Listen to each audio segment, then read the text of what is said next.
friends, welcome to my channel. இன்னைக்கு நம்ம பார்க்க போறது அசோலாவை பத்தி. அசோலா வந்து ஆடு மாடு கோழி எல்லாத்துக்கும் போடலாம். அசோலாவில் வந்து நிறைய புரோட்டீன் சத்து இருக்கு. நாங்கள் வந்து கொஞ்சோண்டு வாங்கி ஒரு ட்ரேல போட்டு வளர்க்க ட்ரை பண்ணோம். அது கொஞ்சோண்டு வளர்ந்தது.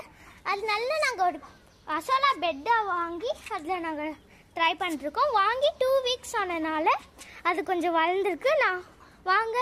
நம்ம பார்க்கலாம். இதுதான் அசோலா. அசோலாவில் வந்து என்னெல்லாம் நாங்கள் போட்டிருக்கோன்னா எம் சாண்ட் ஒரு மூட்டை, அதுக்கப்புறமா செம்மண் ஒரு மூட்டை, அப்புறமா ஒரு சாணியை கரைச்சி நாங்கள் வந்து போட்டிருக்கோம். அதுவும் இல்லாமல் கொஞ்சோண்டு புஷ் கூட போட்டிருக்கோம். ஆனாலும் நாங்கள் டெய்லியும் வந்து இதை கொஞ்சம் கலக்கி விடுவோம். நாங்கள் கொஞ்சோண்டு போட்டோம், அதுவே இவ்வளோ பெருசாக ஸ்ப்ரெட் ஆகிருக்கு. யாருக்காச்சும் சென்னையில் அசோலா வேணும்னா எங்கள் நம்பரை காண்டாக்ட் பண்ணுங்கள். கீழே டிஸ்கிரிப்ஷன் லிங்க்கில் நாங்கள் கொடுக்குறோம், செக் பண்ணி பாருங்கள்.